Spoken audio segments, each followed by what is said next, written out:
नमस्कार, आप सभी दर्शकों का इंडिया 24x7 लाइव टीवी में स्वागत है। मैं हूं आपके साथ मधुमिता।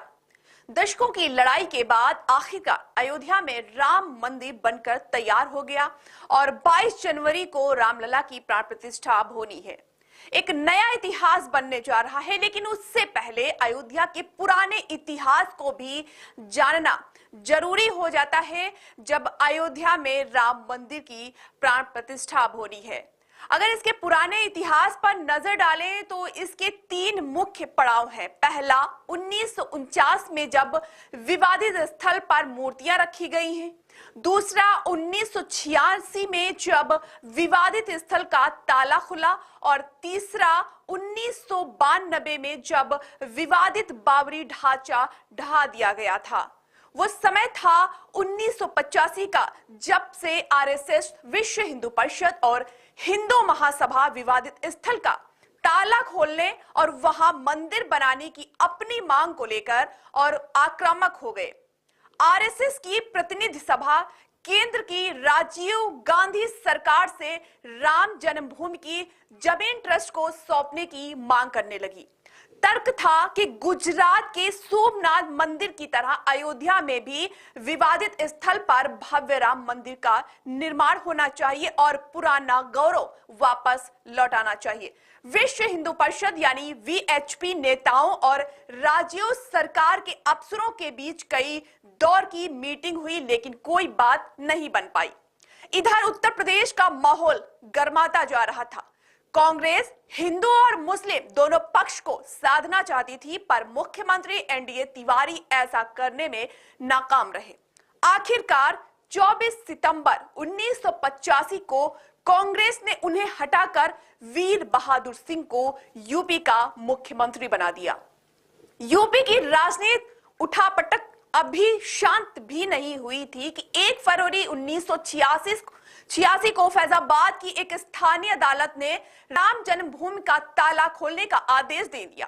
कांग्रेस ने इसे भुनाने का प्रयास तो किया, लेकिन मुस्लिम की नाराजगी भी वो नहीं चाहती थी। इसी क्रम में वीर बहादुर सिंह की सरकार ने जून 1986 में राम जन्मभूमि मुक्ति यज्ञ समिति के 3 रथ जब्त कर लिए। हालांकि 22 नवंबर को दबाव के बीच इस रथ को पुलिस सुरक्षा के साथ लखनऊ रवाना किया गया। इससे पहले सीएम वीर बहादुर दिसंबर 1985 में अयोध्या में आयोजित रामायण मेला में भी शिरकत कर चुके थे। इस मेला की शुरुआत उनके पूर्ववर्ती सीएम स्तर पर प्रयास कर रहे थे, जिसमें हिंदू महासभा से बातचीत भी शामिल थी।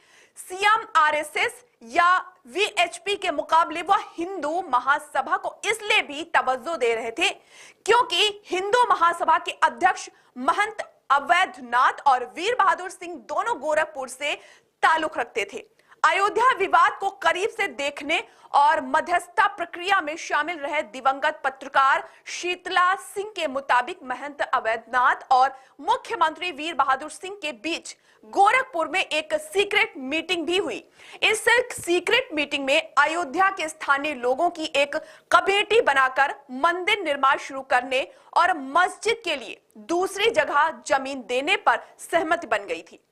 1987 आते आते मामला हल होने के करीब पहुंच गया। उस वक्त वीर बहादुर सिंह के संयुक्त सचिव रहे आईएएस अफसर एसपी सिंह ने बताया कि महंत अवैधनाथ और वीर बहादुर सिंह के बीच राम मंदिर को लेकर कई बैठकें हुई थी। दोनों गोपनीय रूप से गोरखपुर में मिले थे।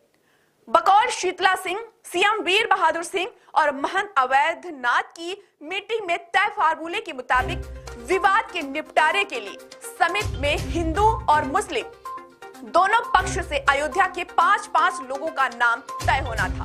मुस्लिम समाज ने मोहम्मद शाहबुद्दीन, मोहम्मद कोया जैसे 5 नाम की लिस्ट भी दे दी। हिंदू पक्ष की तरफ से नाम तय करने के लिए 25 दिसंबर 1987 को लखनऊ में बैठक बुलाई गई। ये बैठक हिंदू महासभा के सक्रिय सदस्य लक्ष्मीकांत झुंझुनवाला के घर हुई। बैठक में जब ये बात सामने आई कि कमेटी में सिर्फ स्थानीय लोगों को ही जगह मिलेगी, विश्व हिंदू परिषद ने इस प्रस्ताव को सिरे से खारिज कर दिया। फिर बात वही अटक गई। इसके बाद जो हुआ वो आप सभी को मालूम होगा। वीएचपी, आरएसएस व बजरंग दल जैसे संगठनों ने 30 अक्टूबर 1990 को अयोध्या में कार सेवा का ऐलान कर दिया।